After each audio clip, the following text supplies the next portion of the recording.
자, 여러분 안녕하십니까? 김민석입니다. 어떻게 좀 시험들 잘 보셨습니까? 아마 지금 이제 이 시험을 하신 분들은 이제 새롭게 준비하시는 분들도 계실 수 있겠지만은 아마 기존에 지금 시험을 보시고 또 여러 가지 지금 뭐 휴식을 취하시면서 또 고민을 하시면서 이 강의를 보신 분도 계실 거라 봅니다. 어쨌든 시험 보시느라 너무너무 고생 많으셨고요. 또 올해 시험이 생각보다도 좀 어려운 부분들이 많이 있었던 걸로 저도 아 밴드를 통해서 제 밴드를 통해서 또는 뭐 여러 경로를 통해서 좀 듣고 있습니다. 어쨌든 여러분들 그럼에도 불구하고 좋은 소식이 예 들리기를 정말 아 기도하도록 하겠습니다. 정말 고생 많으셨습니다.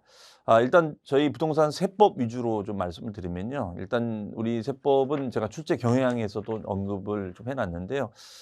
저희 전체 16 문제 중에서 제가 아마 이런 그 문제 동용 뭐 우리 모의고사 문제라든가 제가 백선 특강 때도 좀 그런 얘기를 했었던 것 같은데요. 올해 부동산 세법 문제는 이제 좀 전략적으로 낸 것 같습니다. 그러니까 조세 총론에서 한 두 문제를 앞에서 어렵게 출제를 하고 그다음에가 한 중반부터는 좀 쉽게 좀 출제되는 경향이 있었습니다. 그래서 그 부분을 좀 검토를 하셔서 전략적으로 좀 문제를 풀어 가셨으면은 좀 소기 목적을 달성하지 않았을까 싶은데 또 앞에 첫 번째, 두 번째 문제 때문에 당황을 하셔 가지고 하신 분들은 그런 심리적인 그런 위축이 좀 되지 않았을까 이런 생각합니다.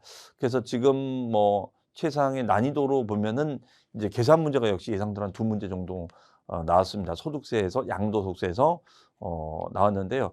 어 뭐 이따 풀겠습니다. 그 계산 문제는 또 어떤 접근 방식만 잘했다라면 좀 접근할 수 있었는데 인제 시간이 쫓겼다거나 그랬을 때는 좀 역시 인제 뭐 어려움이 있으셨을 거라 봅니다.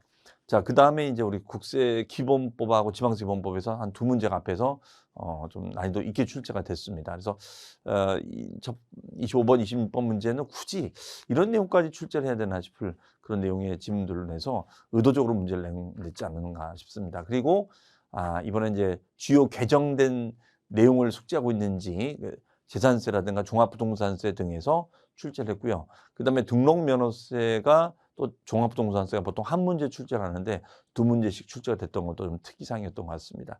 자, 어쨌든 시험 보시느라고 너무 고생 많으셨고요. 또 앞으로 시험을 준비하시는 분들은 이 기출 문제를 좀 잘 분석하셔서 접근하셨으면 좋겠습니다. 자, 그러면 한 문제 한 문제 풀어가 보도록 하겠습니다. 자, 25번 문제이죠. 25번 문제부터 출발하죠. 우리 문제는요. 16 문제인데. 자, 물론 제가 백선 특강이나 모의고사 때도 이 25번의 주제는 여러 번 출제를 했었는데 이 내용을 상당히 좀 지엽적인 내용까지 건드려서 좀 당황케 만든 그런 문제가 나왔었습니다. 그래서 아마 25번은 맞추기가 쉽지 않으셨을 거라고 생각합니다. 보시면요. 국세기본법령상 국세청, 자, 지방세가 아니라 국세의가 제척기간에 관한 설명으로 옳은 것은이라고 했습니다. 긍정형 문제를 출제했는데요.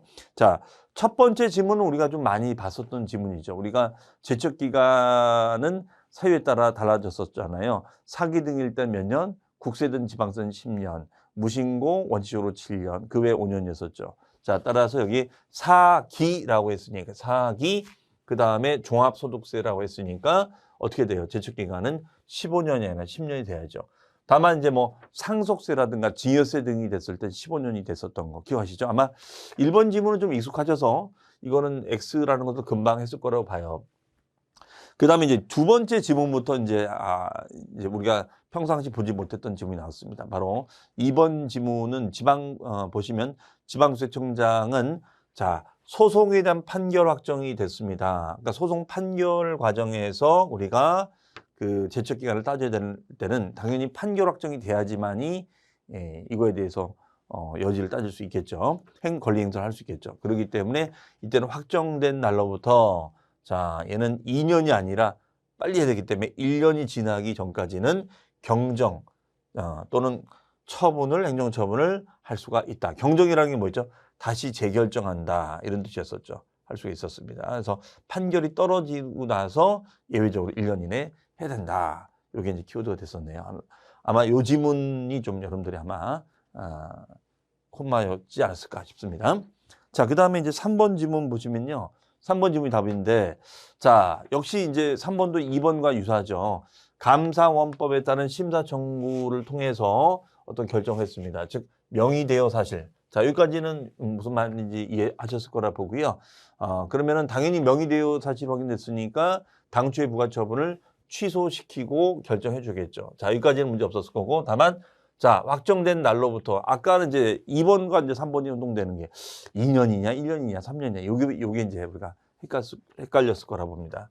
자, 요거는 이제 1년이 되겠습니다. 1년 이내에 경정이나 필연 처분을 할 수 있다. 자, 정답은 3번인데요. 어쨌든 요 2번, 3번이 좀 낯선 지문이 출제돼서 좀 당황을 하지 않았을까 싶습니다. 자, 그 다음에 이제 4번. 종합부동산세의 경우 제척기간은 기산일. 자, 제척기간이라는 건 뭐였죠? 부가권을 행사할 수 있는 기간이다라고 제가 강의했었죠. 과거에 누락된 사실에 대해서 강제로 부과하는 부가권 행사할 수 있는 권리를 제척기간이라고 했었죠. 그 기산일은 보통 이제 우리가 무슨 신고 기한, 무슨 고지 납부 기한의 다음 날인데 얘는 예외에 해당돼요.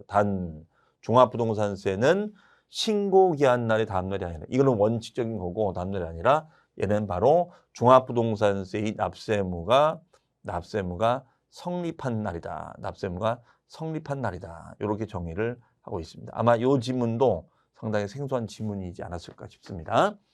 자, 그 다음에 이제 5번 지문은 이제 우리가 좀 익숙한 지문이죠. 5번 지문은 뭡니까? 납세자가 신고서를 제출하지 아니한 경우. 그러면 얘는 무신고니까 몇 년이죠? 7년이 되겠죠. 7년. 그렇죠? 자, 정답은 3번이 되겠는데 어쨌든 2번, 3번, 4번이 굉장히 낯선 지문이 나와서 여기서들 당황을 하지 않으셨을까 싶습니다. 네, 고생하셨고요. 그 다음에 26번 문제로 갑니다. 26번도 바로 이제 연대 납세무. 물론 제가 이제 백선 특강 때도 뭐 2차 납세무자, 연대 납세무자 이런 지역적인 지문들이 출제가 될 수 있지 않을까 했는데 상당히 연대 납세무자에 대해서 지방세하고 국세를 다 혼용해서 출제를 해서 상당히 체감 난이도가 크지 않았을까 싶습니다. 자, 사실 근데 이렇게까지 이 정도의 내용이면 우리가 뭐 회계사나 세무사 시험 정도의 수준의 내용의 문제를 낸 것 같은데 과연 이렇게까지 이걸 내야 될 주제는 아니라고 저는 생각했는데 아마 이렇게 디테일하게 내는 부분에 대해서는 많이들 당황하셨을 거로 봅니다. 자, 내용 보시면요. 국세 및 지방세의 연대 납세무에 관한 설명으로 옳은 것은 자, 연대 납세무라는 것은 하나의 세목에 대해서 우리가 공동으로 책임지는 것을 우리가 연대 납세무 이렇게 얘기를 하죠. 자, 근데 키워드는 뭐냐면 연대 책임을 지는 건데 키워드는 우리가 소득세 같은 국세에서는 소득세는 인별과세거든. 인별과세. 그러니까 국세기본법은 연대 책임을 지는 것이 원칙이지만 예외적으로 소득세에서는 인별과세한다. 이 개념을 숙지하고 있어야지만이 이 문제를 접근할 수 있었던 그런 내용이 질문이 되겠습니다. 자, 1번. 얘는 이제 1번입니다. 1번 보시면 자, 공유물이니까 같이 공동 책임지는 게 맞아요. 그래서 공유자가 연대 책임지는 건데 여기 한정이 있었습니다. 근데 요 연대납세무 조항에 보면 공유물 공동사업은 연대 책임져라. 아마 이 문장을 보신 적이 있을 거예요. 그런데 얘는 예외적인 질문을 했어요. 단 공동주택은 제외한다. 이렇게 법조문이 되어 있거든요. 바로 요 지문을 출제를 했네요. 네. 시사하다. 네. 시사하다. 시사 문제를 냈습니다. 자, 그래서 액수가 된 거고요. 그 다음에가 이제 그 양도소득세. 양도소득 금액을 이제 계산할 때는 소득세에서는 어떻게 되느냐. 소득세에서는 아무리 공동으로 소유한 자산이라 할지라도 어떻게 되느냐. 이때는 인별과세거든요. 인별. 개인별 과세한다. 이게 키워드예요. 이걸 숙지하고 있는지 물어본 거거든요. 자, 그래서 여기다 함정을 팠죠. 이런 경우에는 우리가 연대하여 납발 의무를 진다. 연대가 아니라 각자가 납발 의무를 진다가 돼야 됩니다. 자, 이게 함정이 있었어요. 그 다음에 2번도 3번도 같은 맥락으로 보시면 돼요. 공동사업에 대한 소득 금액을 계산할 때에도 해당 공동사업자가 종합소득세를 연대가 아니라 각자가 납발 의무를 져야 됩니다. 다만 주된 공동사업자에게 합산과세하는 것은 제외한다. 이건 뭐냐면 이 조항은 뭐냐면요. 원래 인별로 과세하는 것이 원칙인데 만약에 특수관계인과 뭐 지분을 6대 4로 했는데 예, 만약에 특수관계인이 지분은 이렇게 해놓고 실제로 투자를 하지 않고 이렇게 지분 정리만 해놨다. 그랬을 때는 특수관계인 규제를 해야 되잖아요. 특수관계인. 그런 경우에는 주된 공동사업자를 한 명을 정해서 한 사람에게 과세하는 예외적인 조항은 있습니다. 바로 그러한 내용이라고 볼 수가 있겠어요. 네. 자, 그 다음에 이제 4번 지문입니다. 4번. 4번 지문이 맞는데 아마 여러분들 아마 1번, 2번 좀 3번이 좀 혼동이 됐다 하더라도 아마 좀 요령 있게 보신 분들은 이 지문은 좀 많이 보셨을 거예요. 우리가 지방취득세에서 지방세법상 취득세에서 나오는 지문이거든요. 그 지문을 여기 갖다 넣는 거예요. 상속으로 인하여 단독주택을 공동으로 취득하는 경우에는 아무리 공동일지라도 어떻게 한다? 각자가 취득한 것으로 보죠. 다만 공동상속인 간에는 연대하여 납부를 물진다. 이 지문은 우리 뭐 백선이나 모의고사 지문에서도 등장이 됐었던 지문이에요. 그래서 이런 거는 이제 문제를 많이 풀다 보면 가장 확실하게 맞는 걸 답으로 만약에 생각하시고 좀 요령을 부려서 하셨다면 설사 그 1, 2, 3번이 좀 혼동이 됐다 하더라도 이걸 답으로 할 수 있었지 않았을까라고 좀 예상을 해봅니다. 자, 그 다음에 5번 어느 연대납세무자에 대하여 소멸시효가 완성된 때도 자 다른 연대납세무자에게는 자 연대 책임을 져야 되는 거니까 시효의 완성의 효력 시기는 같이 움직인다. 그래서 영향을 미치지 아니한다 아니라 미친다 이런 얘기 되겠습니다. 자 정답은 4번이 되겠습니다. 어쨌든 25번, 26번이 만만한 문제는 아니었다라고 말씀드리고 이 문제를 어쨌든 뭐 알고서 맞추셨든 모르셔서 어떻게 해서 맞추셨다면 대단하신 겁니다. 정말 고생하셨습니다. 자, 27번 문제로 갑니다. 자, 27번 문제는 이 문제는 사실은 우리가 이번에 개정된 내용을 숙지하고 있는가 이런 거고요. 제가 이거는 이 문제 지문을 풀어드린 적이 있었던 것 같은데 이거는 우리가 공법적인 이해만 좀 하시면 이거는 솎아낼 수 있었지 않았을까라고 예상을 해봅니다. 자, 1번 지문 우리 많이 본 지문이죠. 자, 이거는 정말 많이 본 지문이에요. 바로 키워드가 뭐죠? 주체구조부가 하나가 되어 그렇죠? 주체구조부 주체자 외의 자가 가설한 경우에도 하면은 여러분들 딱 떠오르지 않으세요? 건물주가 있다, 은행이 있다. 그러면 금고를 설치한다. 가설자 은행이 낸다. 건물주가 낸다. 건물주가 낸다. 그 건물주를 뭐라고 배웠다? 주체, 구조부, 취득자가 함께 취득한 것으로 본다가 되죠. 자, 많이 본 지문이고 요 2번 지문이 개정된 지문인데 이거는 여러분들이 공법적인 건 조금만 생각하시면은 이건 접근할 수 있었지 않을까 싶습니다. 자, 환지 방식의 도시개발 사업 시행합니다. 자, 도시개발 하면은 환지 주체인 우리가 조합원 또는 사업시행자 여기 나와줘야 겠죠. 자, 그래서 토지 지목이 변경함으로써 그 가액이 증가한 경우에는 환지 계획에 따라 공급되는 환지는 이거는 사업시행자가 채비지 보류지는 조합원이 각각 취득한 것으로 본다. 이건 여러분들 공법적인 거 내용이잖아요. 공법적인 거 알면 당연히 말이 안 되는 거죠. 채비지 보류지가 어떻게 조합원 겁니까? 사업시행자 거지. 그렇죠? 그다음에 환지는 당연히 조합원께 돼야죠. 네, 문장이 바뀌었죠. 자, 그래서 이 부분을 좀 인지하셨다면 답으로 할 수 있지 않았을까라고 생각합니다. 그다음에 3번, 요거는 이제 배우자가 부동산을 취득하는 경우인데 이거는 이렇게 제가 해설했었죠. 배우자 등이 부동산을 취득하면은 얘는 징여로 의심된다. 다만 경매 등의 객관적인 원인을 취득한 경우에는 무슨 취득으로 본다? 그렇죠. 유상 취득으로 본다. 아마 그게 떠올랐을 거라고 생각합니다. 저는. 네, 요거 잘 했을 거라 보고요. 그 다음에 4번 지문입니다. 자, 우리 너무 많이 본 지문이죠. 부담부 증여. 자, 우리 부담부 증여에 있어서는 채무 상당 부분은 채무액에 상당하는 부분은 뭘 본다? 유상으로 취득한 것으로 본다. 많이 본 지문이죠. 근데 여기서 이제 우리가 헷갈릴 수 있었는데 이것도 제가 강조했었어요.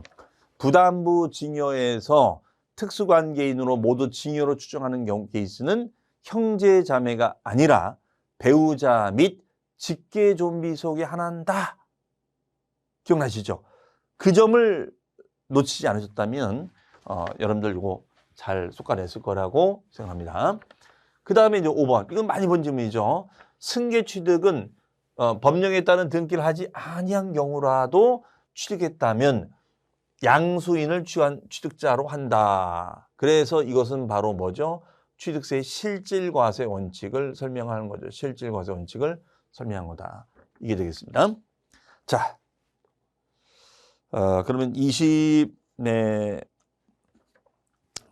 네, 정답은 2번이 되겠습니다. 자, 그 다음에 28번 문제로 합니다. 28번.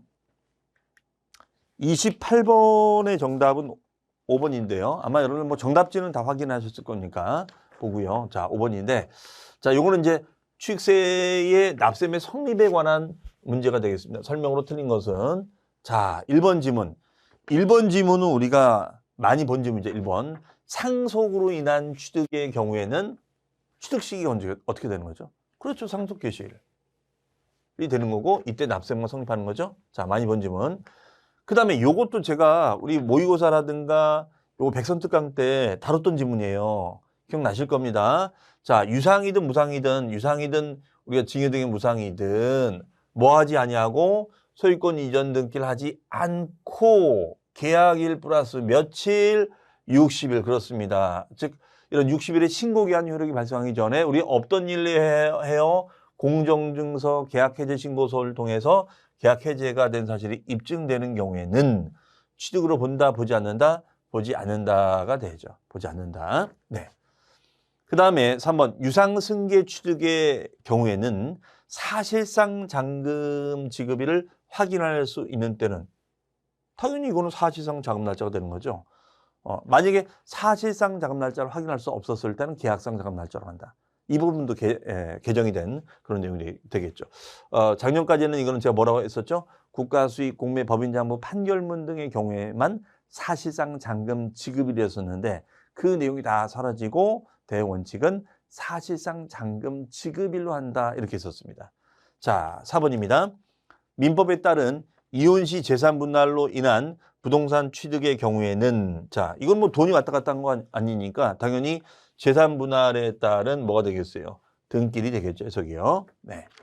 자, 그 다음에가 5번 지문 갑니다. 5번 지문. 자, 5번이 맞는 지문이라고 했는데요. 자, 5번. 5번도 이것도 역시 우리가 많이 풀어본 지문인데 여기 좀 함정이 있었죠. 자, 보겠습니다. 내용 보시면은 이거 많이 봤죠? 재건축 조합이 재건축 사업을 하면서 조합원으로부터 취득하는 토지 중 조합원에게 귀속되지 아니하는 토지를 취득했을 때는 당연히 이 사실을 체크 확인 받아야 된다라고 제가 설명했었잖아요. 기억나세요? 네, 그러면 당연히 고시를 하도록 돼 있고 고시의 효력 시기는 공법을 준용하니까 다음 날. 그럼 공법에서 이건 여러분들 우리가 공법을 많이 하셨으니까 재건축할 때 여기에 공법에서 준공인가라는 말 쓰나요? 준공인가 아니죠. 뭐라고 해야 되죠? 그렇습니다. 소유권 이전 고시일에 기억나실 겁니다. 소유권 이전 고시일에 다음 날이 돼야죠. 그렇죠? 소유권 이전 고시. 자, 그래서 이런 공법적인 걸 생각했다면 잘 골라내지 않았을까 싶습니다. 네. 자, 그 다음에 29번 문제로 갑니다. 29번 문제는 이건 정답이 4번인데요. 자, 요거는 이제 주택의 과세표준 계산과 관련한 내용으로 틀린 것은 자, 요거는 개정된 우리 개정사항 제가 개정 특강도 해드렸고 개정사항 언급을 꼭 개정사항 정리가 되어 있어야지만이 접근이 가능했던 그런 지문들이 줄을 이뤘었습니다. 그래서 그런 개정사항에 대한 충실한 학습을 했다면 잘 하지 않았을까 싶습니다. 자, 갑니다. 1번 대통령으로 정하는 1세대 1주택자. 자, 공동명의 1주택자는 제외하니까 단독명의 되겠네요. 어쨌든 주택에 대한 종합부동산세 과세표준은 자, 납세무자별로 그렇죠. 자, 밑줄 공시가격 합산한 금액에서 1세대 1주택자니까 얼마로 나와줘야 돼요? 올해 개정돼서 12억 원을 공제한 금액 곱하기 공정시장가입을 개정됐죠. 100분의 60을 곱한 금액으로 한다가 되죠. 다만 그 금액이 0보다 작은 경우는 0으로 본다. 좋습니다. 2번 다가구 임대주택으로서 임대기한 주택의 수, 가격 등을 고려하여 정하는 주택은 합산 대상이 되는 주택의 범위에 포함되지 아니하는 것으로 본다. 키워드는 뭘까요? 임대. 자, 그렇습니다. 즉 우리가 종합부동산세를 통해서 규제하는 이유는 뭐냐면 왜 쓸데없이 집을 많이 가지고 있느냐 이런 건데 임대 사업 목적으로 가지고 있는 주택은 규제한다 안 한다? 안 한다 그랬어요. 그래서 합산 배제 신청을 통해서 얘는 포함되지 않습니다. 그래서 임대주택, 뭐 미분양 주택, 사원용 주택, 가정 어린이집 등등이 여기에 해당이 되겠죠. 자, 그다음에 3번 질문으로 갑니다. 3번은 이제 1주택과 이게 재작년에 개정돼서 들어왔던 질문인데요. 1주택과 다른 주택의 부속 토지를 가지고 있다 할지라도 얘는 함께 소유하고 있는 경우에는 자, 얘는 1세대 1주택자로 봅니다. 네. 다른 주택의 부속 토지를 가지고 있다 하더라도 네. 그러니까 예를 들어서 뭐 주택이 멸실됐다거나 그럴 수가 있잖아요. 그럴지라도 1세대 1주택으로 본다 이런 얘기예요.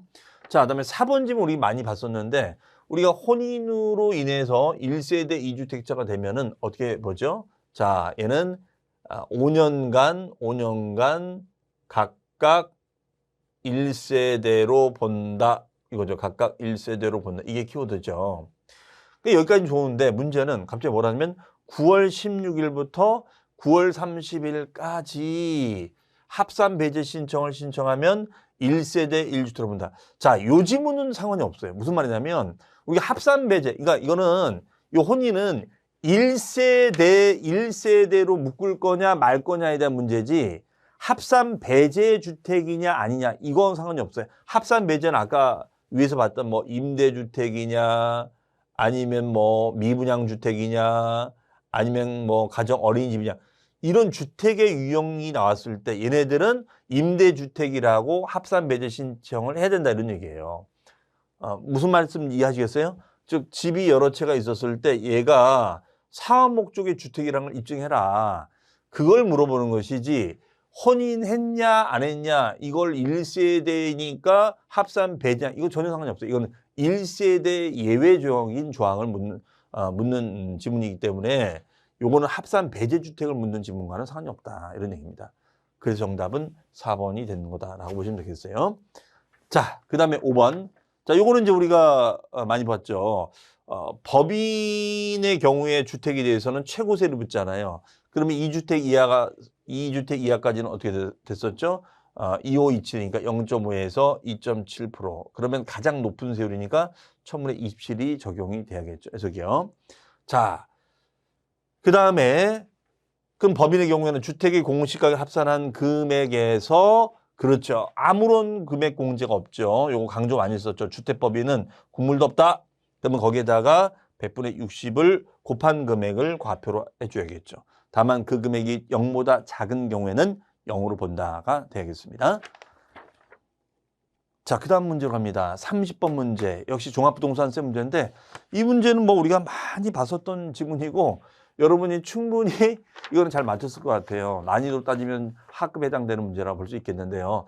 자, 바로 종합부동산세 부가징수에 관한 내용으로 틀린 것은 제가 앞서서 그랬었죠. 이번 시험 문제가 25번, 26번 문제 앞에서 좀 어렵게 냈고 중간부터는 좀 풀만한 문제를 냈어요. 그래서 제가 모의고사 때도 그런 얘기를 하지만은 어떤 식으로 그러니까 이렇게 내는 이유는 뭐냐면 의도적으로 이렇게 내는 거거든요. 앞에서 두 문제, 세 문제를 어렵게 내면 벌써 심리적으로 당황하니까 나머지 문제도 영향을 받게끔 하는 그런 전략이거든요. 그렇기 때문에 여러분들께서 항상 우리가 모의고사 응시도 하시고 모의고사 푸시면서 문제를 풀면서 무조건 여기 땅 푸시지 마시고 전체를 한번 딱 보시고 플로우를 딱 보면은 앞에서 어렵게 냈는지 중간에서 어렵게 냈는지 말미에서 어렵게 냈는지를 대충 느낌이 오거든요. 그럼 거기에 따라서 전략적으로 문제를 풀어가시면은 덜 당황하시는데 그런 연습을 안 하시고 들어가시면 그냥 1, 2, 3번이 막혀버리면 막 당황을 해가지고 내가 알고 있는 그런 내용들마저 놓치는 그런 운을 범하는 경우가 있습니다. 그래서 이번 세법 시험도 그런 의도를 가지고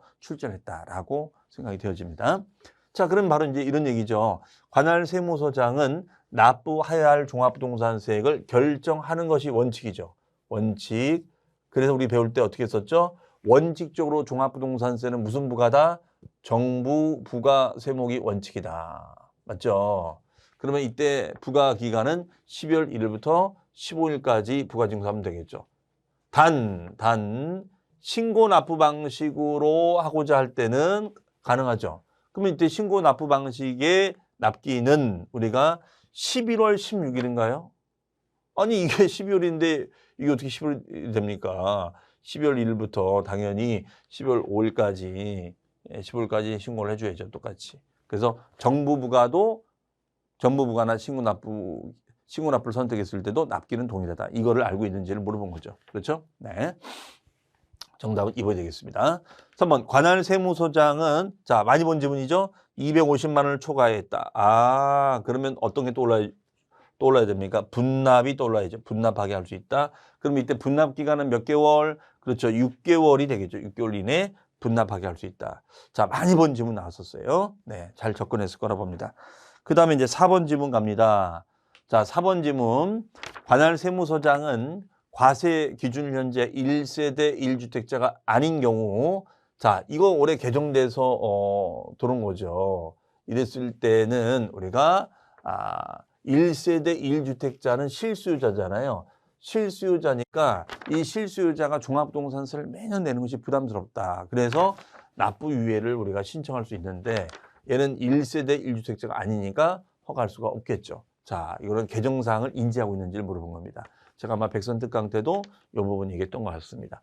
그다음에 5번 관할 세무서장은 역시 같은 맥락이죠. 납부가 유예된 납세무자가 해당 주택을 타인에게 함부로 양도하거나 징여한 경우에는 당연히 이거 납부를 유예해 준 것은 계속해서 이걸 가지고 있을 거라고 해줬는데 이렇게 해버리면 이거는 목적을 배신한 거잖아요. 그러니까 허가를 취소해야 한다. 그래서 이거는 4번, 5번은 개정된 사항을 숙지하고 있는지를 물어본 지문이다라고 볼 수가 있겠습니다. 자, 그러나 나머지 뭐 내용이 좀 4번, 5번이 혼동이 됐다 하더라도 뭐 2번 같은 경우는 확실하게 틀린 거잖아요. 그랬다면 접근을 할 수 있지 않았을까 싶습니다. 자, 30번 갑니다. 30번 문제, 1번 문제가 되겠죠?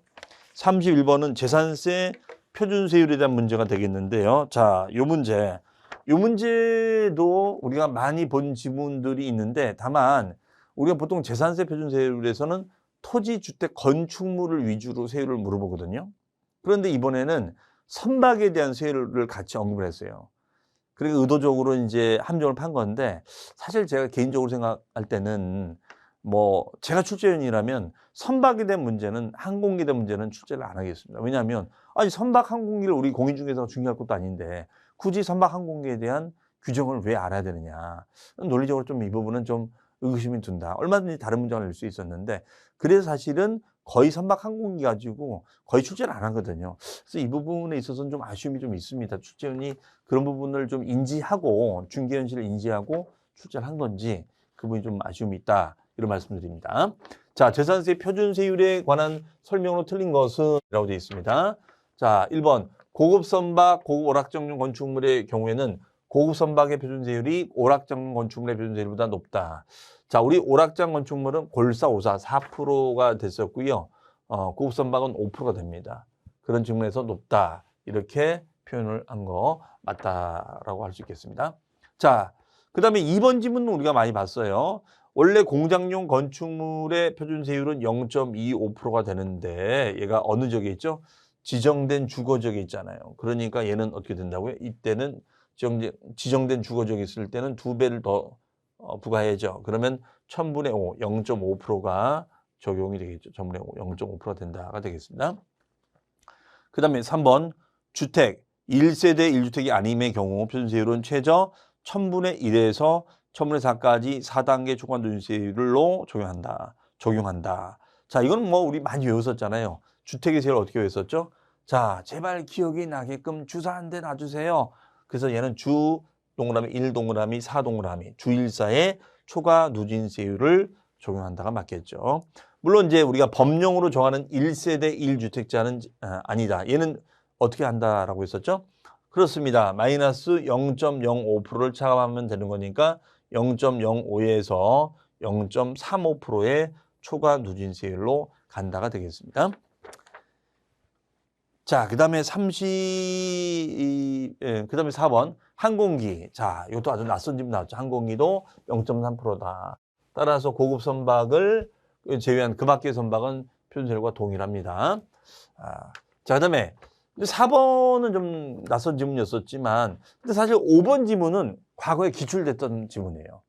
아마 문제 풀면서 어디서 많이 봤었던 문제다 그 생각될 겁니다. 우리 기출 문제 풀이할 때 기출 문제에 나왔었던 걸 응용한 겁니다. 그래서 우리 기출 문제를 풀어보는 게 중요하긴 중요해요. 그럼 얘는 뭡니까? 지방자치단체장은 특별한 재정 수요나 재해가 발생했다. 그러면 어떻게 돼요? 세율 조정이 불가피하다. 그러한 경우에는 100분의 50의 범위에서 가감할 수가 있겠죠. 다만 가감한 세율은 해당 연도만 적용하잖아요. 해당 연도만 적용하지 3년간 말이 안 되는 거죠. 자, 이런 유사 문제가 나온 적이 있어요. 실제 시험에서 아마 그 부분을 떠올리셨다면 다른 것이 혼동이 됐다 하더라도 곤란할 수 있지 않았을까 싶습니다.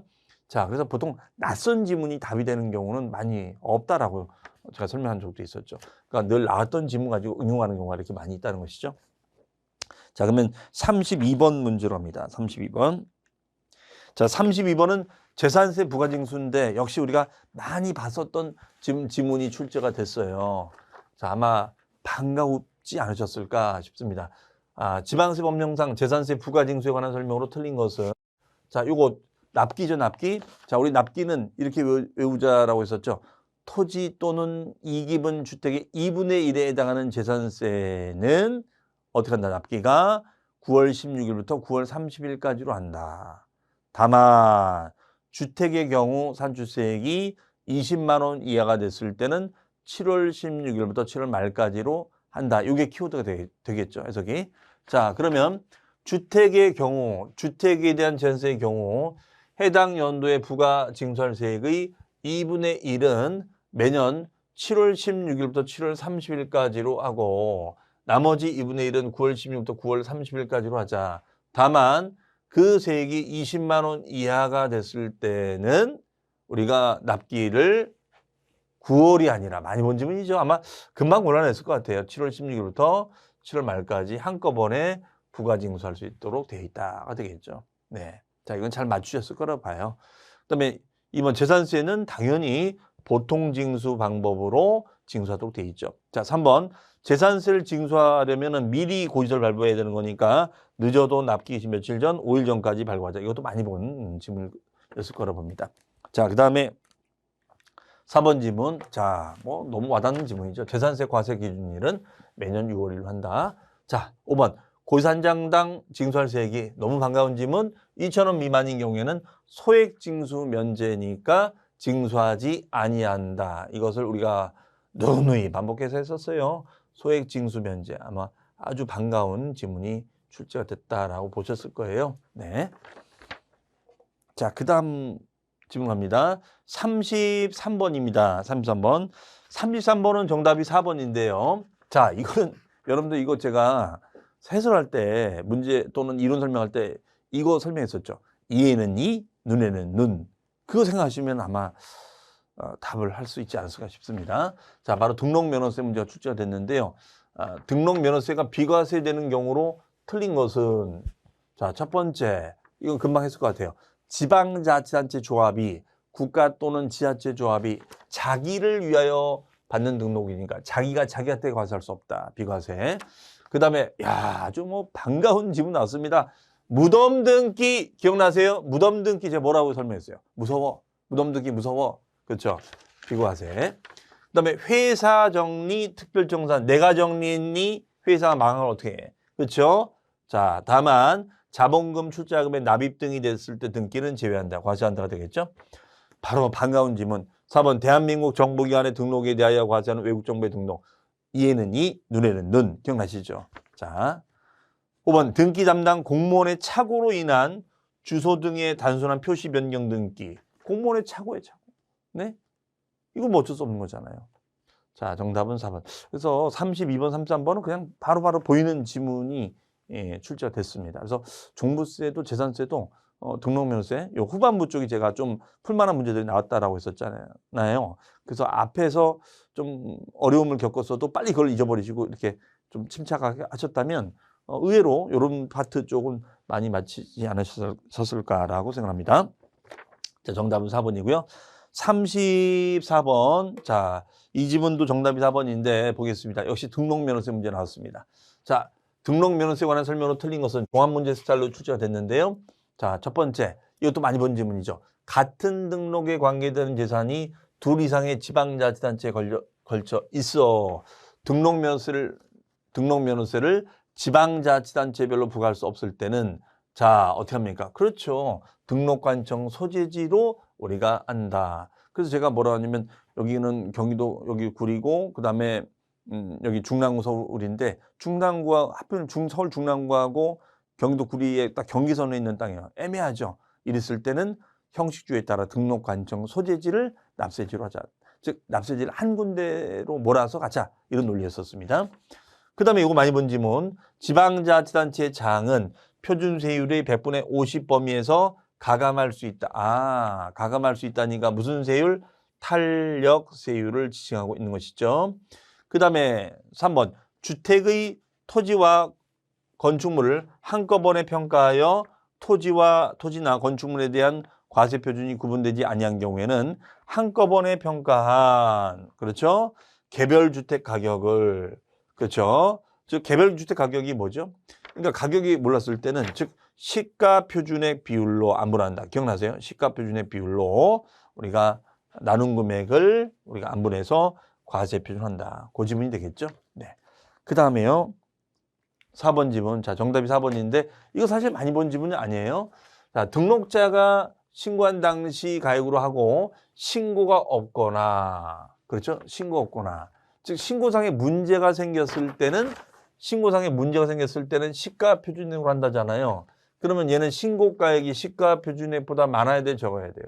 그렇죠. 적은 경우에는 시가 표준액으로 한다가 되겠죠. 네. 많이 본 지문. 자, 잘 접근하셨을 거라 봅니다. 그 다음에 5번도 우리가 요거 우리 백선 때 제가 문장 지문 제시했던 유형의 지문이죠. 자, 채권자, 대위자 아시죠? 채권자가 대위 등기도 할 수 있지만 대위로 신고도 할 수 있다. 그래서 대위자는 납세의무자를 대위하여 등록면허세를 신고 납부할 수가 있다가 되겠습니다. 신고 납부할 수 있다. 정답은 4번이 되겠습니다. 자, 그 다음에 35번입니다. 35번은 아마 이제 역시 박스 나오고 긴 지문 나왔으니까 당황하셨을 텐데, 자, 계산 문제는 제가 그랬습니다. 일단은 이론 문제를 다 푸시고 시간 여유가 됐을 때 차분하게 생각해보자 이렇게 했었습니다. 자, 이 문제는 굉장히 복잡해 보이지만 한 가지 포인트만 정확하게 인지를 하셨다면 금방 풀 수가 있었던 사실 문제예요. 자, 바로 뭡니까? 자, 2023년 주택임대사업자라고 했고, 그다음에 2023년 귀속 사업소득의 총수익 금액은, 그러면 우리가 임대사업자의 총수익 금액은 범위가 어떻게 돼요? 네, 실제 임대료 수입, 1년간의 실제 임대료 수입이 있고, 그 다음에 플러스 보증금에 대한 간주 임대료 수입이 있잖아요. 기억나시죠? 그러면 실제 임대료야 당연히 뭐 월 임대료에다가 곱하기 12개월 곱해주면 되잖아요. 맞죠? 그런데 이때 주택의 간주 임대료는 우리가 어떻게 됐습니까? 3주택, 집이 3채 이상이 있고 앤드 보증금의 합계가 3억을 넘어가면은 간주 임대료 신고 대상이 된다. 이게 키워드잖아요. 단 소형 주택은 제외한다. 이 조항이 있죠. 그럼 소형 주택은 전용 40제곱미터 이하고 앤드 기준시가 2억 이하의 주택을 말한다. 이게 키워드가 되겠죠. 자, 그러면 이 내용을 숙지하고 있었다면 의외로 정답은 간단하게 나왔었던 거예요. 그런데 이거를 숙지하지 못했다면 아주 뭐 계산하다가 헤매다가 말지 않았을까. 그럼 여기서 보시면 기준시가라는 힌트가 뭐냐면 기준시가라는 자를 왜 줬을까? 그렇죠. 바로 이걸 생각해 보라는 거잖아요. 기준시가 2억 이하니까. 그렇죠? 그럼 여기 보시면은 자, A, B, C 세 주택이 있는데 자, 보니까 B주택이 40제곱미터예요. 의미 있는 자료죠. 앤드 기준시가가 얼마? 2억 원 이하잖아요. 맞아요? 맞죠? 그러면 2억 원 이하니까 얘는 주택수에서 포함한다, 제외한다, 제외한다가 되죠. 제외한다. 그렇죠? 그러면 나머지 A주택하고 요 C주택이 들어가야죠. 맞죠? 그러면 A주택과 C주택이 들어가는 거니까 집이 몇 채가 돼요? 세 채. 적용주택수에서 빠지잖아요. 맞나요? 그러면 적용주택수에서 빠지면 소형주택은 제외한다고 했으니까 두 주택밖에 안 남아. 그럼 제가 뭐라고 했어요? 두 주택일 때는 간주임대료 적용을 한다, 안 한다? 하지 아니한다. 이게 키워드야. 이걸 집어냈다면 이것만 계산하면 되거든요. 그러면 금방 이건 암산이 되는 겁니다. 자, 이해되셨죠? 네. 자, 시험 보신 분들. 아, 그 부분이 함정이었구나. 이게 함정이었어요. 그럼 여기 보시면 이제 월세 50만 원. 여기는 월세 100이니까 12개월만 곱하면 되겠네요. 그렇죠? 그러면 5, 20, 600만 원 되겠죠? 그 다음에 여기는 12개월이니까 어떻게 돼요? 당연히 1200이 되겠죠? 그러면 더하면 얼마예요? 1800. 그렇죠? 그렇죠? 자, 굉장히 문제를 출제원이 아주 그 의도를 가지고 낸 건데 상당히 노력을 한 지문이에요. 그러니까 요즘 제가 그랬잖아요. 이렇게 중개 상황을 주고 사례화해서 문제를 자꾸 내려고 시도를 하고 있다. 굉장히 실무와 연계성이 높은 그런 주제를 출제했다라고 생각을 하고 있습니다. 네. 자, 정답은 3번에 1800이 되겠습니다. 자, 그 다음에 36번. 자, 36번은 무난했을 거라 봅니다. 그래서 이번에 시험 문제가 보면은 오히려 우리가 보통 양도소득세를 좀 난이도 있게 출제를 하는데 이번에는 오히려 그 앞에 있는 국세 기본 조세 총론 분야를 좀 어렵게 출제를 하고 그 다음에 양도소득세는 좀 오히려 쉽게 출제하는 그런 경향을 보였습니다. 그래서 그런 걸 좀 간파하셨고 보니까 중반부터는 좀 쉽게 나오더라 그런 걸 좀 보셨더라면은 좀 전략적으로 접근됐을 텐데 서두에서 말씀드린 바와 같이 그런 부분을 이제 인지하지 못하고 야 이게 뭐냐 했더라면은 당황을 하셔서 세법도 좀 실수를 많이 하지 않았을까 싶습니다. 36번 문제 갑니다. 소득세법상 양도소득세의 양도 또는 취득식에 관한 내용으로 틀린 것은 자 많이 본 지문이에요. 우리 모의고사 때도 아니면은 백선특강 때도 자 그러면 양도 및 취득식에서는 대금 청산한 날이 대원칙이죠. 그런데 그 날짜가 분명하지 아니한 경우에는 형식적 기준일인 뭘로 간다? 등기부 등록부 주주 명부 등에 기재된 등기 등록 접수일 또는 명의개서일로 간다. 그럼 명의개서라는 것은 뭐예요? 소유자가 바뀌는 것을 명의개서 이렇게 얘기하고 있는 것이죠. 그 다음에 두 번째입니다. 상속에 의하여 취득한 자산에 대하여는 돌아가신 날이니까 상속 개시한 날이 되겠죠. 자, 3번 대금 청산이 대원칙이 되는데 그 청산 전에 소유권 이전 등기를 한 경우에는 자, 둘 중에 빠른 날이니까 등기 접수 날짜가 되죠. 그 다음에 4번 자기가 건설한 건축물은 허가일이니까 어떻게 돼요? 사용 승인이 됩니다. 사용 승인. 사용 승인일이 된다. 그렇죠? 근데 허가를 받지 않았으니까 이런 날짜로 갈 수가 없는 거죠. 그러면 사용한 날짜가 돼야죠. 저기요. 5번 완성되지 아니한 자산을 양도한 경우로서 대금, 잔금을 치를 때까지 그 해당 목적물이 완성되지 않았다면 완성이 돼야 될 거 아닙니까? 그러니까 대금 청산한 날이 아니라 완성된 날이 돼야죠. 완성된 날, 완성된 날이다. 자, 이 얘기가 되겠습니다. 네. 정답은 5번이 되겠습니다. 자, 37번 문제로 갑니다. 역시 37번 제가 이거 백선특강 때 좀 푼 기억나시죠? 네. 그 세율만 외웠다면 그냥 이거는 그냥 이것도 건지셨을 것 같아요. 네. 소득세법령상 거주자의 양도소득 과세 표준에 적용되는 세율에 관한 내용으로 옳은 것은 자, 우리 문제 풀 때도 또 백선 때도 모의고사 때도 다 풀어봤던 지문입니다. 자, 그러면 이거 우리 그랬었잖아요. 자, 보유기간이 6개월인 1년 미만인 부동산과 부동산에 관한 권리는 세율이 몇 프로 된다? 100분의 50이 돼야죠. 1년 이상 2년 미만은 40%, 2년 이상은 6에서 45%. 기억나시죠? 그 다음에 보유기간이 10개월인 1년 미만이 뭐예요? 분양권, 얘는 100분의 70이죠. 많이 외웠었던 지문입니다. 정답은 2번이 되겠고요. 그 다음에 보유기간이 1년 6개월인 등기된 상가 건물. 자, 여기가 50%니까 여기는 100분의 40이 돼야죠.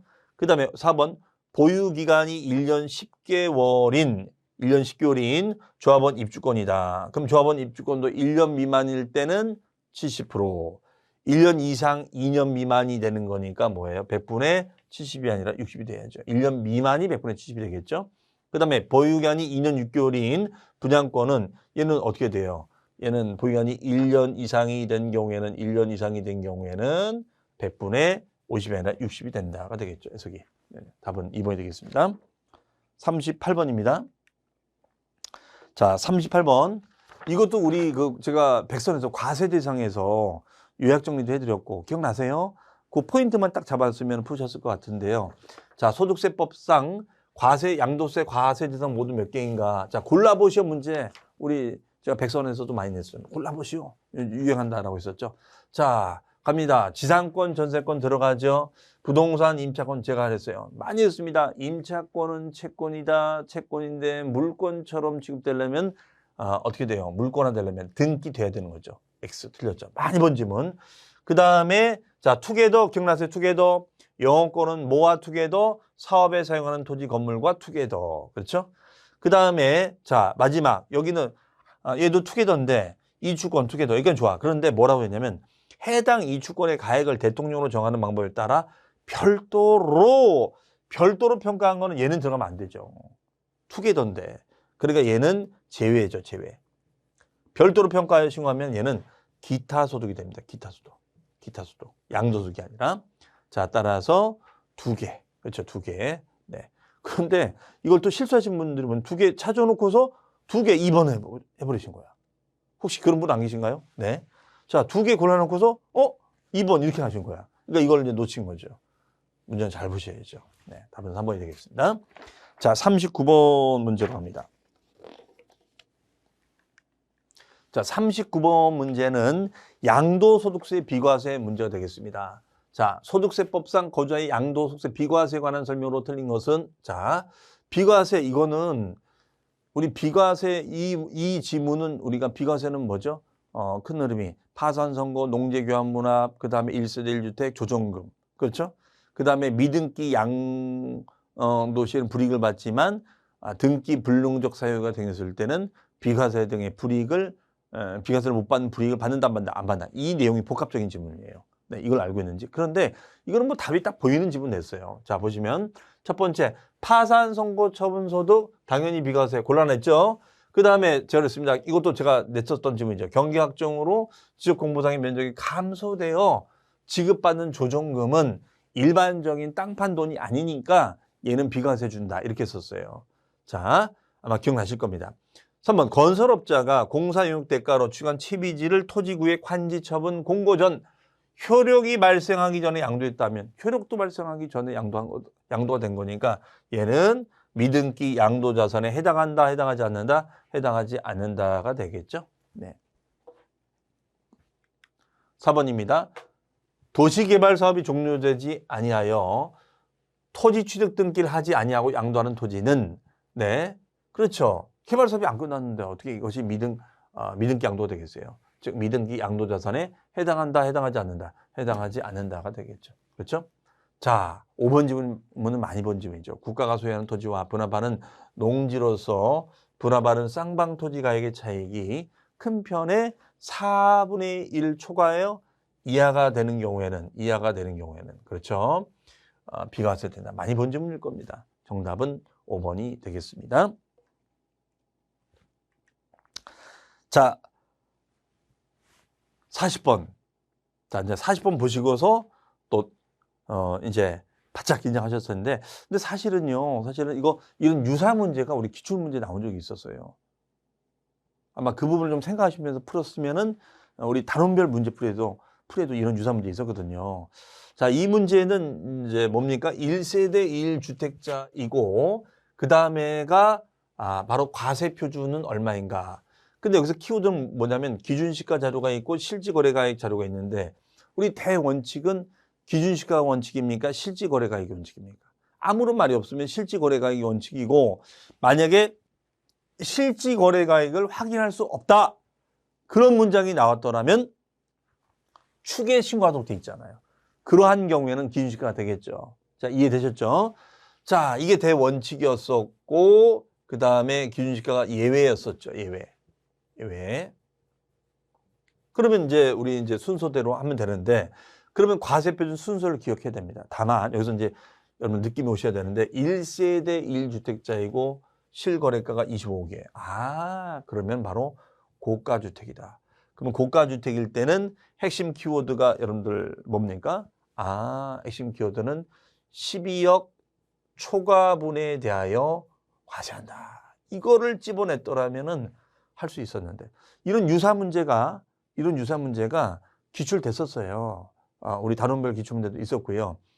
다만 이 부분은 그 당시에는 과세 표준으로 물어보진 않았지만 이거를 좀 생각했더라면은 자 그러면 이제 우리가 과표 순서 외우는 거 제가 얘기했었죠. 과표 어떻게 구한다고요? 양에서 기억나요? 양에서 마이너스 장기를 빼고 나면 장특공제 빼고 나면 양도소득 금액이 나오고 기본 완주 250만 원 빼주면 과표가 나온다. 이거잖아요.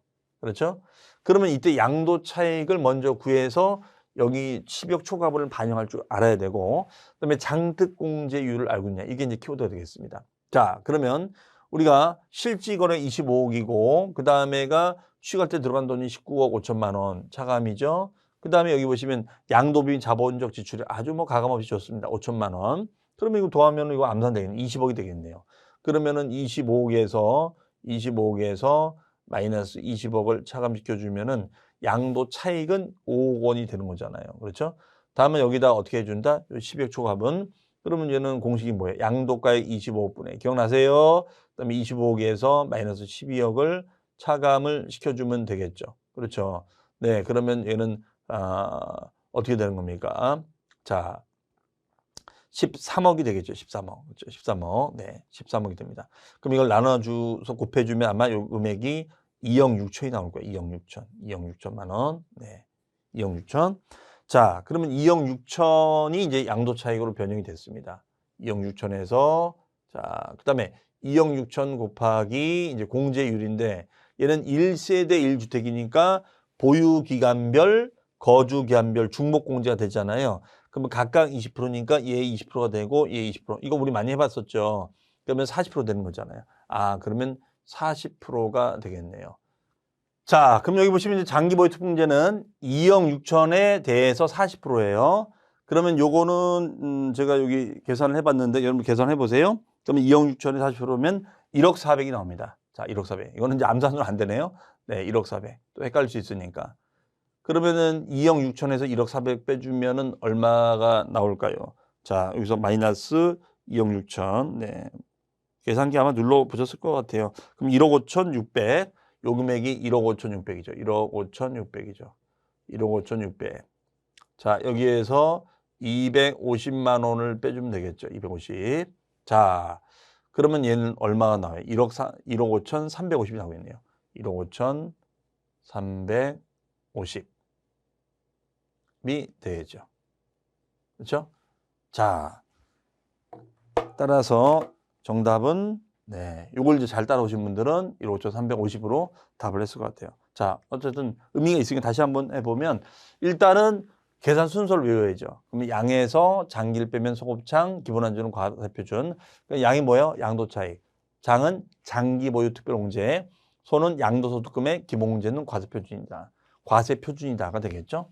그러면 여기서 이제 양도 차익은 25억에서 19억 5천, 그 다음에 5천을 빼주면은 20억이니까 5억이 된다. 다만 얘는 고가주택이니까 12억 초과분에 대해서 적용하자. 맞아요? 그러니까 그 비율을 곱해주니까 어떻게 된다. 12억 초과분을 곱해주니까 변형이 돼서 자 5억에서 12억 초과분을 해줬더니 이건 계산해 보시면 2억 6천 나옵니다. 네. 그러면은 2억 6천에서 자 공제율이 40%. 왜? 20% 20% 중복 공제니까 그러면 1억 4백 나오고 그래서 2억 6천에서 1억 4백 빼주면 1억 5천 6백이 되겠습니다. 그러면 1억 5천 6백에서 250만 원 빼주면은 1억 5천 350이 된다가 되겠죠. 자, 이렇게 해서 40문제까지 다 풀어봤습니다. 서두에서 말씀드렸다시피 이번 시험 문제는 계산 문제 2문제, 그다음에 앞에서 2문제가 좀 여러분들 힘들게 했을 거라고 보고요. 그다음에 한두 문제 더 이렇게 본다면 4문제에서 한 5문제 정도가 좀 난이도 있는 문제가 나왔다. 다만 이제 그 가운데 있어서 계산 문제 같은 경우에는 또 막상 해설 들어보면은 '아 저렇게 접근했더라면 풀 수 있었지 않았을까.' 그래서 시간에 좀 안 쫓기신 분들은 계산 문제 둘 다 맞추기 힘들었어도 양도세 같은 경우는 이런 유사 문제가 나온 적이 있었기 때문에 좀 접근할 수 있었지 않았을까라고 생각을 해 보는데 또 막상 그 또 현장의 또 분위기는 다르기 때문에 그 부분을 감안해서 푸셨다면 된 거고 아마 여유가 마음의 여유가 많지는 않으셨을 거예요. 어쨌든 여러분들 정말 시험 보시느라 고생 많으셨고 어쨌든 이미 이제 결과는 예상이 되는 거니까요. 여러분들 마음 잘 보신 분들은 다시 한번 축하드리고 혹시라도 결과가 안 좋으셨던 분들은 너무 실망하지 마시고 좀 그동안 이제 못하신 일 하시면서 쉬시면서 또 다시 한번 좀 힘을 내 보시는 것도 좋지 않을까 생각합니다. 그리고 또 인제 합격을 하신 분들께서는 또 인제 예상하신 분들은 또 인제 창업 또는 실무 교육 같은 건 또 많이 있으니까 좀 찾으셔서 또 제 밴드에도 그런 내용들 많이 올리고 또 설명회도 하니까 그런 것들도 여러분들 응원을 하시면서 또 들어보시는 것도 도움이 되지 않을까 생각합니다. 자, 여러분들 어쨌든 시험 치르시느라고 다시 한번 고생 많으셨다는 말씀드리면서 3, 4회 기출문제 해설 강의는 여기서 마치도록 하겠습니다. 자, 감사합니다.